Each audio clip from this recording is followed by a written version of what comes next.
Welcome students. आज के इस ब्रांड न्यू एक्सप्लेनर में हम आपके चैप्टर 3 यानी मेटल्स और नॉन मेटल्स का एकदम कंप्लीट पोस्टमार्टम करने वाले हैं। ये आपकी ultimate board exam master class है। ध्यान से सुनना, क्योंकि आज हम सिर्फ पढ़ेंगे नहीं, एक्चुअल में समझेंगे कि ये एलिमेंट्स रियल लाइफ में कैसे बिहेव करते हैं। एग्जाम फोड़ना है ना, तो बस अगले कुछ मिनट मेरे साथ फोकस करो। कभी प्रैक्टिकली सोचकर देखा है, आपके घर में जो बिजली के तार हैं वो हमेशा कॉपर के ही क्यों होते हैं? या फिर जमीन में हजारों साल दबा हुआ सोना बाहर निकलते ही चमकने क्यों लगता है? और आपकी पेंसिल की लीड जो कि ग्राफाइट है, वो कैसा नॉन मेटल है? मेटल्स और नॉन मेटल्स हमारी डेली लाइफ में लिटरली हर जगह है। तो चलिए इनकी एग्जैक्ट केमिस्ट्री को डिकोड करते हैं। फटाफट एजेंडा देख लेते हैं। हम स्टार्ट करेंगे फिजिकल प्रॉपर्टीज और केमिकल रिएक्शन से, फिर आयोनिक बॉन्ड्स बनाएंगे, मेटल एक्सट्रैक्शन समझेंगे, कोरोजन देखेंगे और लास्ट में एक सुपर फास्ट क्विक रिवीजन मारेंगे। पूरा यूपी बोर्ड का सिलेबस कवर होगा यहीं पर। Alright, let's jump right into part 1. Physical properties and important exceptions. देखो, एक तरफ होते हैं मेटल्स, ये मैलिएबल होते हैं, यानी इन्हें पीट पीट कर पतली शीट्स बनाई जा सकती हैं, बिल्कुल आपके लंच बॉक्स के एल्यूमिनियम फॉइल की तरह। ये डक्टाइल भी होते हैं, मतलब इन्हें खींचकर पतले तार बनाए जा सकते हैं, जैसे फैन और एसी के कॉपर वायर्स। साथ ही ये लस्ट्रस यानी चमकदार और सोनोरस यानी आवाज करने वाले होते हैं, और इनका मेल्टिंग पॉइंट काफी हाई होता है। वहीं दूसरी तरफ आपके नॉन मेटल्स हैं, जो ब्रिटल होते हैं, यानी थोड़ा फोर्स लगाओ तो टूट जाएंगे। ये डल दिखते हैं, करंट पास नहीं होने देते और इनका मेल्टिंग पॉइंट भी लो होता है। पर कहानी में ट्विस्ट यहां आता है, एक्सेप्शंस। देखो, एज अ टीचर मैं आपको एक सीक्रेट बता रहा हूं। बोर्ड एग्जामिनर्स इन एक्सेप्शंस पर फिदा हैं। पक्का क्वेश्चन आएगा, जैसे मर्क्यूरी। ये एक मेटल है पर रूम टेम्परेचर पर लिक्विड होता है, सोचो। फिर ग्राफाइट नॉन मेटल होने के बावजूद इलेक्ट्रिसिटी का बहुत अच्छा कंडक्टर है। आयोडीन एक डल नॉन मेटल होना चाहिए था, पर उसमें नेचुरल चमक होती है। और सोडियम और पोटेशियम, ये ऐसे अजीब मेटल्स हैं जो इतने सॉफ्ट हैं कि आप इनको अपने घर के चाकू से केक की तरह आसानी से काट सकते हो। Crazy, right? Moving on to part 2. Chemical reactions and reactivity. अब देखते हैं इनविजिबल केमिकल रिएक्शंस। मेटल्स जब ऑक्सीजन के साथ रिएक्ट करते हैं तो मोस्टली बेसिक मेटल ऑक्साइड्स बनाते हैं, लेकिन यहां भी एक्सेप्शंस हैं। Al2O3 और ZNO ऐसे एम्फोटेरिक ऑक्साइड्स हैं जो एसिड और बेस दोनों के साथ फुल ऑन रिएक्ट करते हैं। जब मेटल्स वाटर या डाइल्यूट एसिड से रिएक्ट करते हैं ना, तो हाइड्रोजन गैस निकलती है। और एग्जाम में ये पॉप साउंड टेस्ट का जिक्र करना मत भूलना, मार्क्स यहीं से मिलेंगे। वहीं गोल्ड और सिल्वर जैसी VIP noble metals oxygen, water या डाइल्यूट एसिड्स को भाव ही नहीं देते, रिएक्ट ही नहीं करते, इसलिए तो इनकी आसानी से ज्वेलरी बनती है। अब आती है एक बहुत खतरनाक चीज, एक्वा रेजिया। ये कॉन्सेंट्रेटेड हाइड्रोक्लोरिक एसिड यानी HCl और कॉन्सेंट्रेटेड नाइट्रिक एसिड यानी HNO3 का एक हाईली क्रोसिव मिक्सचर है। इनका रेशियो हमेशा 3:1 होना चाहिए। ये नंबर दिमाग में छाप लो। ये मिक्सचर इतना पावरफुल है कि ये गोल्ड और प्लैटिनम जैसे जिद्दी नॉन रिएक्टिव मेटल्स को भी पिघलाकर डिसॉल्व कर सकता है। बोर्ड एग्जाम में 1 मार्क के लिए सवाल गारंटीड है यार। अब आती है केमिस्ट्री की सबसे important list, the reactivity series. रट्टा मारने की जरूरत नहीं है, मेरे पास एक मस्ट मेमोरी ट्रिक है।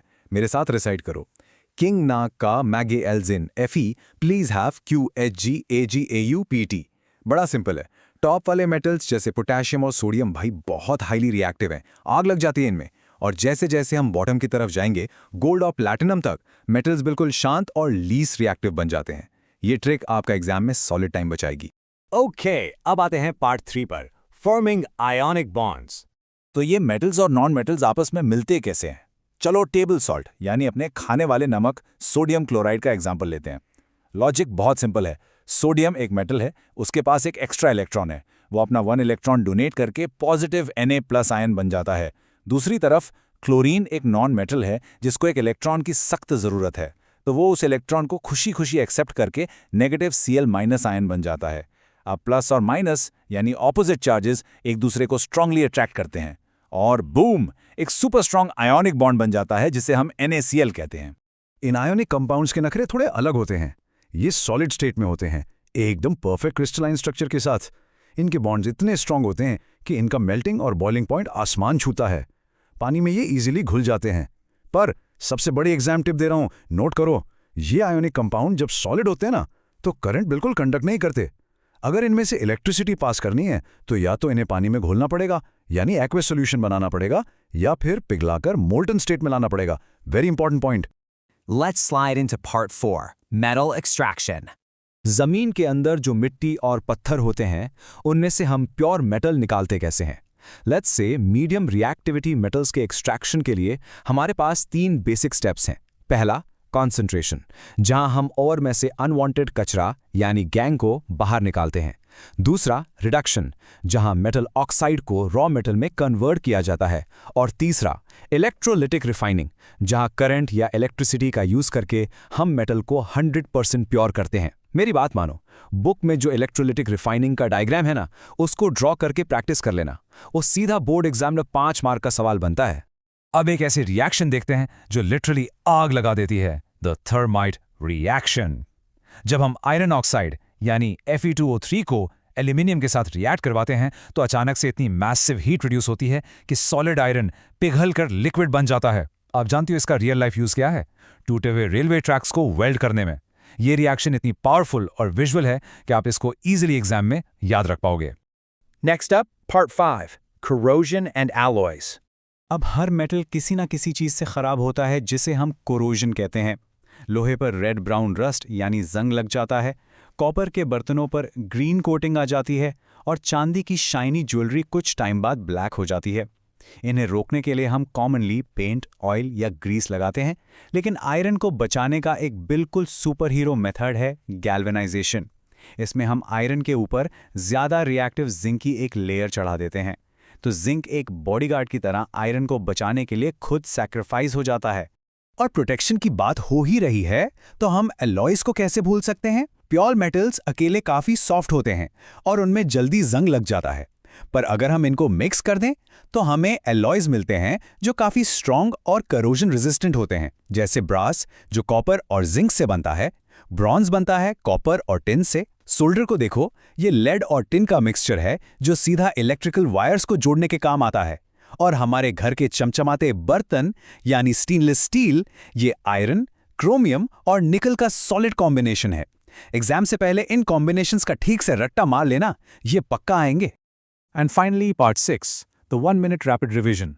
अपनी सीट बेल्ट टाइट कर लो क्योंकि अब हम फ्लैश कार्ड स्टाइल में सब कुछ स्पीड में रिवाइज करने वाले हैं ताकि जो कुछ भी पढ़ा है वो दिमाग में परमानेंटली लॉक हो जाए। Ready? Let's go. First flash card, metals generally lustrous, ductile और मैलेबल होते हैं। नॉन मेटल्स डल और ब्रिटल होते हैं। पर एक्सेप्शंस ध्यान में रखो, मर्क्यूरी लिक्विड है, आयोडीन शाइनी नॉन मेटल है और ग्राफाइट इलेक्ट्रिसिटी मस्ट कंडक्ट करता है। Second, reactivity series. ट्रिक याद है? किंग ना का मग आलू जिंक, प्लीज हैव क कंचा हो जा एजी और ओपीटी। टॉप वाले मैक्सिमम रिएक्टिव, बॉटम वाले बिल्कुल शांत। थर्ड, एक्वा रेजिया क्या था? HCl और HNO3 का 3:1 रेशियो जो प्योर गोल्ड और प्लैटिनम को डिसॉल्व कर दे। और हाँ, आयोनिक बॉन्ड्स हमेशा नमक की तरह एक इलेक्ट्रॉन देकर और दूसरा इलेक्ट्रॉन लेकर बनते हैं विया electron transfer. Last flash card, metal मिट्टी से आसानी से निकलेगा या नहीं, ये उसकी रिएक्टिविटी पर डिपेंड करेगा। थर्माइट रिएक्शन से लिक्विड आयरन निकलता है जो रेलवे ट्रैक्स को वेल्ड करता है। और जंग से बचना है और स्ट्रेंथ चाहिए तो ब्रास या ब्रॉन्ज जैसे अलॉयज का यूज करो। You guys nailed it. तो चलते चलते एक आखिरी सवाल छोड़ रहा हूं आपके लिए, जरा दिमाग लगाओ। अगर मेटल्स और नॉन मेटल्स में ये अजीबोगरीब एक्सेप्शंस नहीं होते, अगर ग्रेफाइट में करंट ना बहता या मर्क्यूरी लिक्विड ना होता, तो हमारी ये आज की मॉडर्न दुनिया कितनी ज्यादा अलग दिखती। सोचिए इस बारे में। मुझे पूरा यकीन है अब आपका चैप्टर 3 एकदम क्रिस्टल क्लियर है। ऐसे ही कॉन्सेप्ट समझकर पढ़ते रहो and I promise you will absolutely crush those board exams.